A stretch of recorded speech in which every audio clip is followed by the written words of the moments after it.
வணக்கம் நண்பர்களே, நான் Manikandan. This is Mani's travels with hope. இது மாதிரி தொடர்ந்து பல வீடியோக்கள் வரப்போகுது. அதுக்கு நீங்கள் செய்ய வேண்டியது எல்லாம் நம்ம சேனலில் சப்ஸ்கிரைப் பண்ணி ஆதரவு கொடுக்க வேண்டியது மட்டும்தான். இன்றைக்கி இந்த வீடியோவில் ஒரு முக்கியமான ரயிலுக்கான கோரிக்கையை பற்றி தான் பார்க்க போகிறோம். இன்றைக்கி வந்தே பாரத் ரயில்கள், அதே மாதிரி அம்ரித் பாரத் ரயில்கள் என பல்வேறு ரயில்கள் இயக்கப்பட்டு கொண்டிருக்கிறது. குறிப்பாக சொல்லணும் அப்படின்னா, திருவனந்தபுரத்திலிருந்து தாம்பரம் வரைக்கும் இயங்கக்கூடிய வாராந்திர அம்ரித் பாரத் ரயில், இது மாதிரி நிறைய ரயில்களுக்கான கோரிக்கைகள் அப்படிங்கிறது தொடர்ச்சியாக வர துவங்கிவிட்டது. அந்த வகையில் ஒரு அம்ரித் பாரத் ரயில் சேவைக்கான கோரிக்கை வந்திருக்கிறது.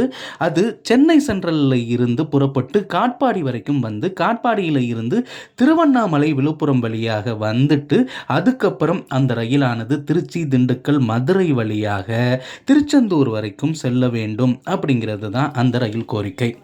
இந்த ரயில் இயக்கப்படும் பட்சத்தில் உண்மையிலேயே மிகவும் பயனுள்ள ரயிலாக இருக்கும். ஏற்கனவே சென்னையிலிருந்து திருச்செந்தூருக்கு தான் ட்ரெயின் இருக்குல்ல, அதுவும் தினசரி ரயில் இருக்கிறதுல அப்படின்னாலும் அந்த தினசரி ரயிலில் கூட்டம் அப்படிங்கிறது அதிக அளவில் இருக்கிறது.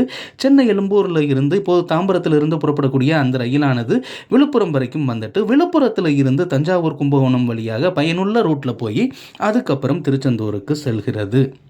இந்த ட்ரெயினில் ஏற்கனவே கூட்டம் அதிக அளவில் இருக்கிறதுனால திருச்செந்தூருக்கு மீண்டும் ஒரு ரயில் வேண்டும் அப்படிங்கிற கோரிக்கை ரொம்ப நாளாகவே இருந்துகிட்டு இருக்கு. ஆனால் இப்போது அம்ரித் பாரத் ரயில்கள் இயக்கப்படுவதன் மூலமாக அதில் 8 பெட்டிகள் அன்ரிசர்வ்டு பெட்டிகள் இருக்கும்.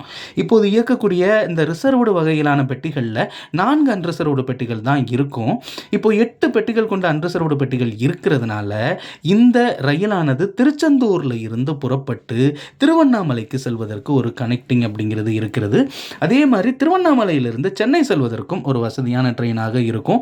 அது மட்டும் இல்லாமல் வேலூர், காட்பாடி இந்த பகுதிகளில் இருந்தும் திருச்செந்தூருக்கு ஒரு டைரக்ட் ட்ரெயின் அமையும். அப்படிங்கிறதுனால தான் இந்த கோரிக்கையை பயணிகள் வலியுறுத்திட்டு இருக்காங்க.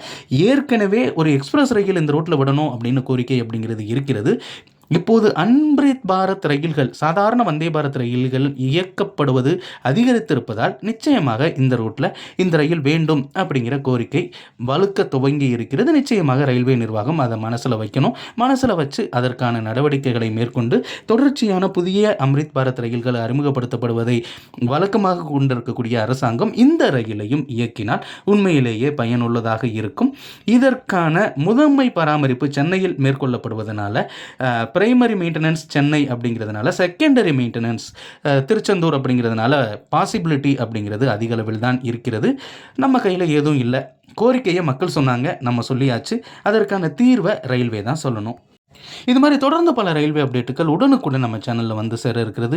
அதற்கு நீங்கள் செய்ய வேண்டியது எல்லாம் நம்ம சேனலை சப்ஸ்கிரைப் பண்ணி ஆதரவு கொடுக்க வேண்டியது மட்டும்தான். இந்த வீடியோ உங்களுக்கு பிடிச்சிருந்தது அப்படின்னா நிச்சயமாக இந்த வீடியோவை பகிருங்க. இது மாதிரி தொடர்ந்து பல ரயில்வே அப்டேட்டுகள், பயணங்கள் எல்லாமே அடுத்தடுத்த மாதங்களில் தொடர்ச்சியாக வர இருக்கிறது. உங்களுடைய ஆதரவு அப்படிங்கிறது இதுவரைக்கும் நல்லா இருக்குது. இனிமேலும் அது அதிகரிக்க வேண்டும். அப்போதுதான் இன்னும் அதிகப்படியான பயன்கள் அனைவருக்கும் கிடைக்கும், நமக்கும் சேர்த்து தான். அடுத்த ஒரு வீடியோவில் பார்ப்போம். நன்றி, வணக்கம் நண்பர்கள்.